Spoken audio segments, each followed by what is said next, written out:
So guys আমি প্ৰত্যেকেই গম পাইছোঁ যে যোৱা পৰহি বিহাৰত ইলেকশ্যনৰ ৰিজাল্ট দিছে আৰু বিজেপিয়ে এক বৃহৎ সফলতা লাভ কৰিছে। NDAৰ লগত মিত্ৰজোঁট হৈ বিজেপিয়ে বিহাৰতো চৰকাৰ গঠন কৰিছে। গতিকে মন কৰিবলগীয়া এটা কথা যে অতি কম বয়সীয়া 25 বছৰ মাত্ৰ তাইৰ বয়স। আমি কি বুলি জানো, ভাৰতবৰ্ষত তাই এজনী ছিংগাৰ হিচাপে তাই পৰিচিত। নাম হৈছে মৈথিলী ঠাকুৰ। আচলতে আমি আচৰিত, প্ৰত্যেকেই আচৰিত যে অতি কম সময়ত বা ইমান কম বয়সত মানুহ এজনে ইমান সফলতা কেনেকৈ লাভ কৰিব পাৰে।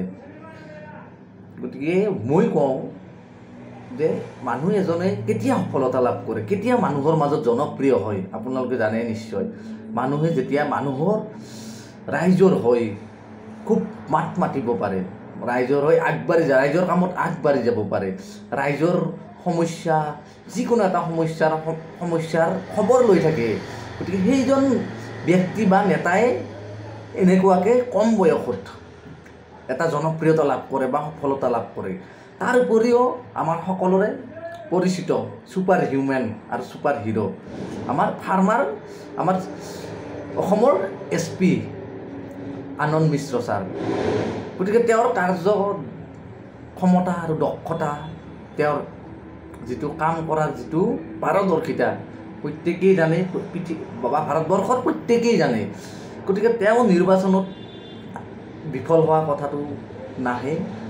বিজেপি চৰকাৰৰ আৰু জয়লাভৰ মূল কাৰণটোৱে চাগে এই মৈথিলী ঠাকুৰ আৰু আনন্দ মিশ্ৰ ছাৰ।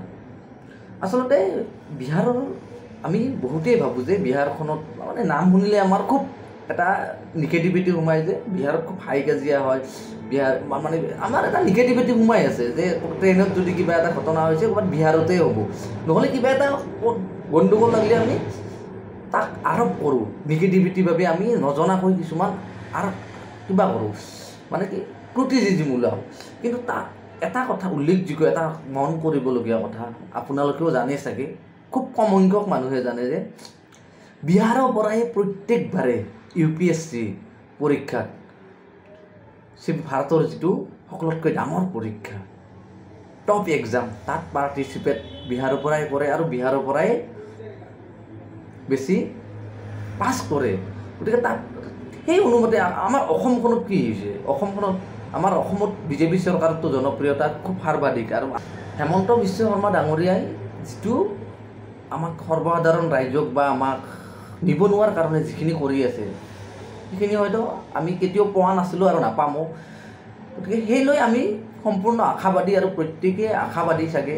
আৰু ভোট দিয়াটো আচলতে নিজৰ যিটো পাৰ্চনেল কথা, ভোট কোনে কাক দিয়ে, কোনে কাক ভাল পায়, সেইটো নিজৰ চইচ। তেওঁৰ কাৰ্যক্ষমতা দক্ষতা অনুযায়ী মানুহ এজনে নিৰ্বাচিত কৰি পঠিয়াই এটা প্ৰত্যেকটো সমষ্টিৰ পৰা। গতিকে সেইটো ক'বলৈ নাযাওঁ। কিন্তু বিজেপি চৰকাৰৰ যিটো জনপ্ৰিয়তা আমাৰ অসমত হয়তো চব ভাৰতবৰ্ষই জানে। কিন্তু এখন বিজেপি চৰকাৰৰ জনপ্ৰিয় নথকা এখন ৰাজ্যতে যেনেকৈ বিজেপিয়ে জয়লাভ কৰিলে, সেই অনুপাতেতো আমিতো সম্পূৰ্ণ প্ৰত্যেকেই আশাবাদী যে হয়তো অহাবাৰো আমাৰ বিজেপি চৰকাৰে অসমত মানে চৰকাৰ লাভ কৰিব, নিৰ্বাচন কৰিম, সেইটো আমাৰ সম্পূৰ্ণ হাতত। আপুনি যাক ভাল পায়, আপুনি ভোট দিয়াৰ অধিকাৰ আপোনাৰ সম্পূৰ্ণ নিজৰ হাতত। আপুনি কাক নিৰ্বাচিত কৰি পঠিয়াই সেইটো আপোনাৰ হাতত। গতিকে আহি আছে আমাৰ অসমতো, আমি কাক নিৰ্বাচিত কৰোঁ সেইটো আমাৰ প্ৰত্যেকৰে নিজা নিজা এটা সিদ্ধান্ত, ভোট কোনে কাক দিয়ে। গতিকে যি কি নহওক, কিন্তু বিজেপি চৰকাৰৰ যিটো ভাৰতত জনপ্ৰিয়তা, ভাৰতবৰ্ষত যিটো তেওঁলোকে চেঞ্জিং ভাৰত, আচলতে বিজেপি চৰকাৰে যিটো চেঞ্জ কৰিল ভাৰতবৰ্ষখন, আকৌ ভৱিষ্যতে তাতকৈও আৰু তাৰমানে কি ডেভেলপমেণ্ট ইণ্ডিয়া বুলি ক'লে আমাৰ এই বিজেপি চৰকাৰৰ দিনতে হয়তো আমি ক'ব লাগিব। যি কি নহওক, ৰাইজে সেইজন প্ৰতিনিধিকহে নিৰ্বাচন কৰে যিজন প্ৰতিনিধিৰ ওপৰত ৰাইজৰ আস্থা, ৰাইজৰ বিশ্বাস আৰু ৰাইজৰ মৰম থাকে।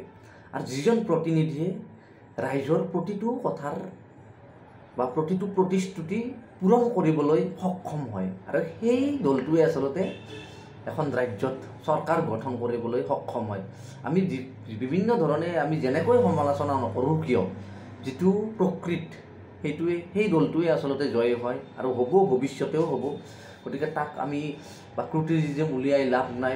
চ' গাইজ, যদি আপোনালোকৰ এনেকুৱা ধৰণৰ ভিডিঅ'বিলাক ভাল লাগে, খুব এটা মানে এক্টিভিটি ভিডিঅ'বিলাক মই বনাই খুব এটা ভাল পাওঁ, মানে জেনেৰেল যিটো এডুকেশ্যনৰ লগত সাধাৰণতে জড়িত।